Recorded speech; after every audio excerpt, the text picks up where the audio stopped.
मत्ती की अंजील उसका दूसरा बाब। जब यस्सु हेरोदिस बादशाह के ज़माना में यहूदिया के बैतलहम में पैदा हुआ तो देखो कई मजूसी पूरब से यरूशलेम में यह कहते हुए आए कि यहूदिया का बादशाह जो पैदा हुआ है वो कहाँ है, क्योंकि पूरब में उसका सितारा देखकर हम उसे सजदा करने आए हैं। यह सुनकर हेरोदिस बादशाह और उसके साथ यरूशलेम के सब लोग घबरा गए, और उसने कौम के सब सरदार काहिनों और फकीयों को जमा करके उनसे पूछा कि मसीह की पैदाइश कहाँ होनी चाहिए। उन्होंने उससे कहा, यहूदिया के बैतलहम में, क्योंकि नबी की मार्फत यूं लिखा गया है कि ऐ बैतलहम यहूदा के इलाके, तू यहूदा के आकमों में हरगिज सबसे छोटा नहीं,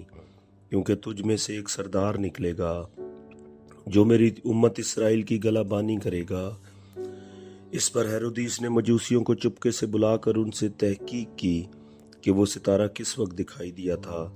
और ये कहकर उन्हें बैतलहम को भेजा कि जाकर उस बच्चे की बाबत ठीक ठीक दरियाफ्त करो,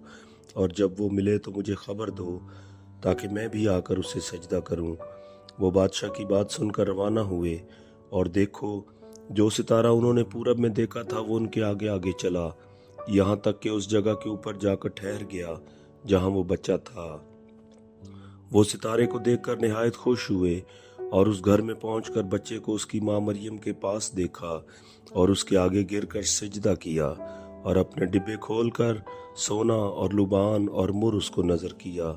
और हेरोदिस के पास फिर न जाने की हिदायत ख्वाब में पाकर दूसरी राह से अपने मुल्क को रवाना हुए। जब वो रवाना हो गए तो देखो खुदावंद के फरिश्ता ने यूसुफ को ख्वाब में दिखाई देकर कहा, उठ, बच्चे और उसकी माँ को साथ लेकर मिस्र को भाग जा, और जब तक कि मैं तुझसे न कहूँ वहीं रहना, क्योंकि हेरोदिस इस बच्चे को तलाश करने को है ताकि इसे हलाक करे। बस वो उठा और रात के वक्त बच्चे और उसकी माँ को साथ लेकर मिस्र को रवाना हो गया, और हेरोदिस के मरने तक वहीं रहा,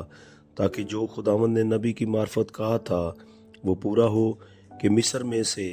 मैंने अपने बेटे को बुलाया। जब हेरोदिस ने देखा कि मजूसियों ने मेरे साथ हंसी की तो निहायत गुस्से हुआ, और आदमी भेजकर बैतलहम और उसकी सब सरहदों के अंदर के उन सब लड़कों को कत्ल करवा दिया जो 2-2 बरस के या उससे छोटे थे, उस वक्त के हिसाब से जो उसने मजूसियों से तहकीक की थी। उस वक्त वो बात पूरी हुई जो यिर्मयाह नबी की मार्फत कही गई थी कि रामा में आवाज़ सुनाई दी, रोना और बड़ा मातम, राखल अपने बच्चों को रो रही है और तसल्ली कबूल नहीं करती, इसलिए कि वो नहीं है। जब हेरोदिस मर गया तो देखो खुदावंद के फरिश्ता ने मिस्र में यूसुफ को ख्वाब में दिखाई देकर कहा कि उठ, इस बच्चे और इसकी माँ को लेकर इसराइल के मुल्क में चला जा, क्योंकि जो बच्चे की जान के ख्वाह थे वो मर गए। बस वो उठा और बच्चे और उसकी माँ को साथ लेकर इसराइल के मुल्क में आ गया। मगर जब सुना कि अरखलाउस अपने बाप हेरोदिस की जगह यहूदिया में बादशाही करता है